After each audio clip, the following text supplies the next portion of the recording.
اللہ اکبر اللہ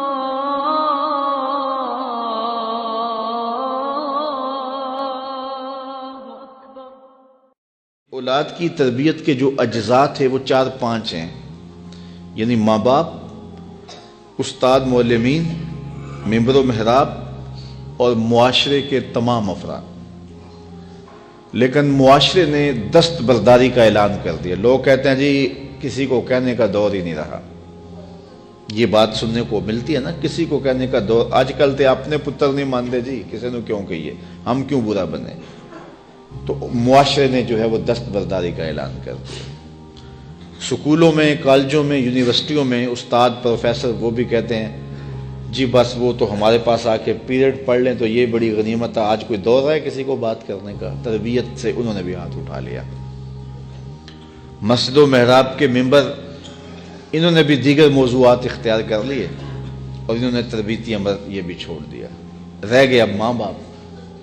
تو سارے ماں باپ اتنے زیرک اور سمجھدار نہیں ہوتے کہ وہ حکمت کے ساتھ کر سکیں، لیکن جب باہر سے غلط تربیت مل رہی ہو اور معاشرہ ہی جو ہے وہ اس خرابی میں جکڑا ہوا ہو تو ماں باپ کی محنت ضائع چلی جاتی ہے۔ باہر سے بچے جو چیزیں اخذ کر کے آتے ہیں تو وہ ماں باپ کو تو سمجھتے ہیں کہ یہ ان کو کیا پتہ، یہ تو دقیانوس ہے، یہ تو پرانے ذہن کے لوگ ہیں، انہیں کیا پتہ۔ تو وہ ماں باپ کی بات نہیں مانتے، شوخ چشم ہو جاتے ہیں، گستاخ اور بے ادب ہو جاتے ہیں۔ اللہ تعالیٰ کسی کو توفیق دے دے اور وہ ماں باپ کی بات مانے اور شرم کریں، حیا کرے، کہ وہ غیرت ان میں ہو تو وہ ماں باپ کی بات مان لیں تو اچھی بات ہے۔ اب پورے معاشرے نے مل کے اپنی نسل کی تربیت کرنی تھی، اور یہ جو رویہ کہ ہمیں کیا لگے جی، اپنے گھر کو چھاج بجائے یا چلنی، کسی کو کہنے کا دور رہا ہے۔ میرے حضور نے ارشاد فرمایا کہ کچھ لوگ مل کے سفر کر رہے تھے اور کشتی میں اپنی اپنی جگہ انہوں نے مقرر کر لی، اپنا بستر لگا لیا۔ ایک آدمی کشتی میں سوراخ کرنے لگ جاتا ہے اپنی جگہ پہ، تو سارے اگر یہ کہیں کہ ہمیں کیا لگے اپنی جگہ پہ کر رہا ہے، تو تھوڑی دیر کے بعد جب سوراخ ہوگا تو نیچے سے پانی آئے گا جس سے وہ سوراخ کرنے والا بھی ڈوبے گا اور یہ ساتھ بیٹھنے والے بھی ڈوب جائیں گے، پوری کشتی ڈوب جائے گی۔ اب ان کا حق کیا ہے کہ اسے غصہ لگے یا اسے ناراضگی ہو یا وہ خوش ہو، اس کا ہاتھ پکڑے، اس کو روکیں کہ تم غلط کر رہے ہو۔ یہ نہ کہیں کہ اپنے گھر کو چھاج بجائے یہ چھلنی ہمیں کیا لگے۔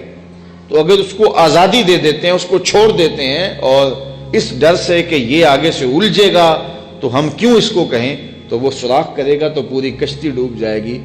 اصل ہوا یہ ہے کہ پورا معاشرہ کہتا ہے جی ہمیں کیا لگے، سانو کی لگے، سارا معاشرہ ڈوب گیا ہے، کوئی کسی کو کچھ کہتا ہی نہیں ہے۔ گلیوں میں شیطان ناچ رہا ہے، اولادیں آوارہ ہو گئی ہیں، معاشرہ پورا اس عمل میں شریک ہی نہیں ہو رہا کہ ہم کوشش کرنی ہے۔ اگر میں کسی کے بچے کو سمجھاؤں گا تو کوئی میرے بیٹے کو سمجھائے گا، لیکن جب میں نہیں کروں گا تو کوئی میرے لیے نہیں کرے گا۔ تو پھر ایک دوسرے نے مل کر کے جو معاشرہ تعمیر کرنا تھا اور اچھی نسل کی تشکیل کرنی تھی وہ عمل ہو گیا۔ ایک مسلم معاشرہ ہمیں جو بتاتا ہے وَتَوَاصَوْا بِالْحَقِّ، حق کا تواصو، حق کی وصیت، یعنی بچہ گھر ہو تو ماں کہے، باپ کہے، بڑا بھائی کہے، ہمسایہ بات کرے، گلی محلے کے اندر کوئی بوڑھا ملے تو وہ نصیحت کرے، اور اس کے بعد سکول گیا ہے تو استاد نصیحت کرے، مسجد میں گیا ہے تو امام مسجد نصیحت کرے۔ تو جب نصیحت کا یہ تسلسل ہوگا تو ہو نہیں سکتا ہے کہ بچہ سدھرے نہ سنورے نہ، لیکن 10 خراب کرنے والے ہوں، ایک صحیح کرنے والا ہو تو کبھی صحیح نہیں ہوتا۔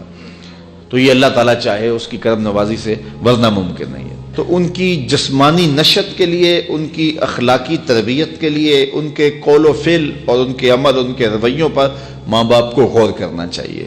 حضور علیہ الصلوۃ نے فرمایا اپنی اولاد کو 3 چیزیں سکھاؤ، حب نبیکم وحب اہل بیتہ وتلاوت القرآن۔ اپنی اولاد کو نبی علیہ الصلوۃ کی محبت سکھاؤ، وحب اہل بیتہ، حضور کے اہل بیت کا پیار سکھاؤ۔ تیسری بات میرے حضور نے فرمایا وتلاوت القرآن، اپنی اولاد کو قرآن پڑھانا سکھاؤ۔ روزانہ دن کا آغاز ہی نہ ہو جب قرآن نہ پڑھا جائے۔ اللہ آپ سب کو جزائے خیر دے، اور میں آپ سب کے لیے دعا گو کہ اللہ آپ سب کی اولادوں کو صالح بنائے، آپ کی اولادوں کو اللہ کا ولی بنائے، اور آپ سب میرے لیے دعا کریں اللہ میری اولادوں کو بھی صالحیت کا نور عطا کرے۔ اور اللہ پوری امت مسلمہ کے بیٹوں کو بیٹیوں کو شرم و حیا کا پیکر بنائے، نیک اور صالح بنائے، اور ایک اچھے معاشرے کی تشکیل